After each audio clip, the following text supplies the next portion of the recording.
Hello everyone. In this video, I'll be talking about further pricing strategies which businesses can adopt in different situations.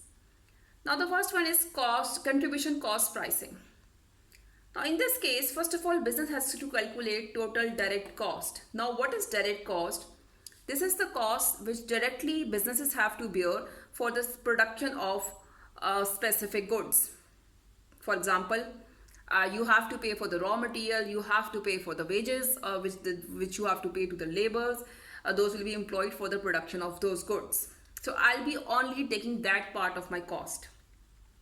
And if this total cost, direct cost, is divided by the number of units I'm producing, it will give me direct cost per unit, which means I'll come to know that for the production of 1 unit, how much cost I have to bear.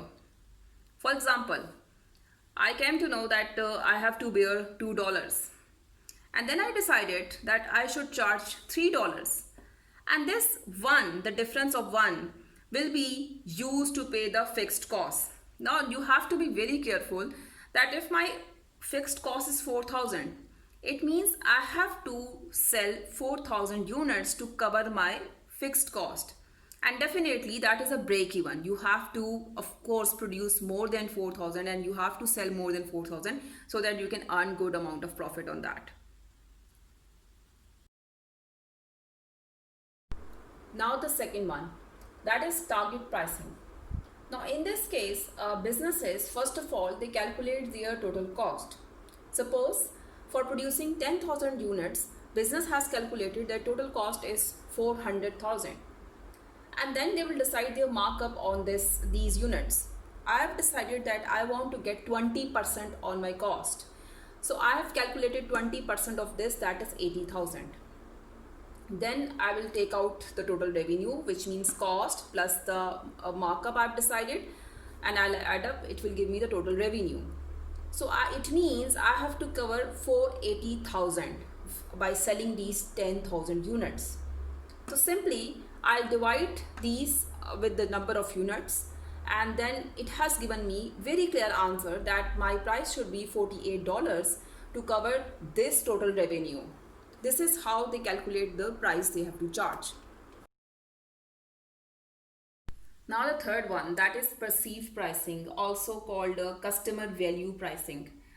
The brands, those are exclusive brands, high quality brands, where the demand for the product is likely to be inelastic.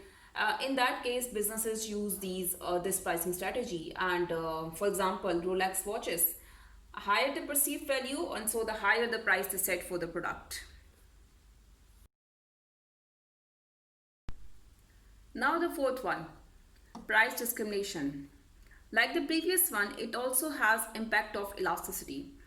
If the product has inelastic demand, and the group will be charged differently as compared to the group which is showing elastic demand for the product.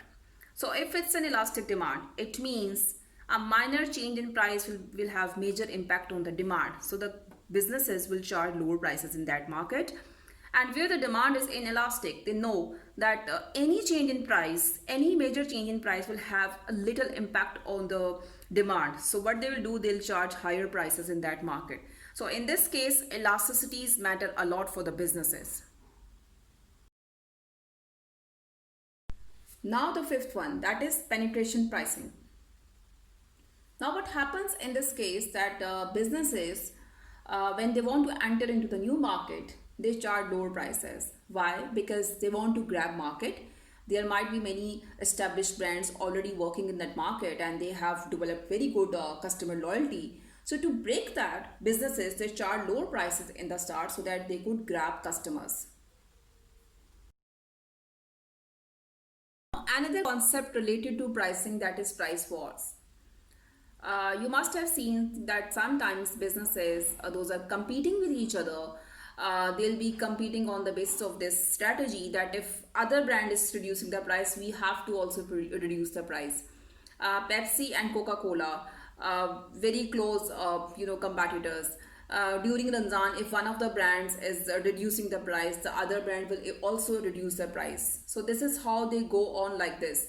So these are basically called price wars. Now the last one, that is loss leaders. This is usually adopted by supermarkets and the departmental stores. So usually what happens that if we have to go for buying grocery for a month, we go to these one-stop shopping places, that is supermarkets and departmental stores. So what tactics they use, they actually sell one or two items at a cost price or maybe below the cost price to attract customers. So if I'll see the marked difference between the prices of those products with the other market prices, so I'll definitely buy those items from there. And why would I go to other outlets if I'm getting all the products at the same shop? So this is how they actually grab the market. So those two items which they sell at the cost price or maybe below the cost price, that those products are called loss leaders. They are not at a loss. Why? Because they'll be able to cover from other products which they are selling maybe at a good profit margin. That is it from the pricing strategies. In the next video, I'll be talking about the third component of marketing mix, that is promotion. Thank you.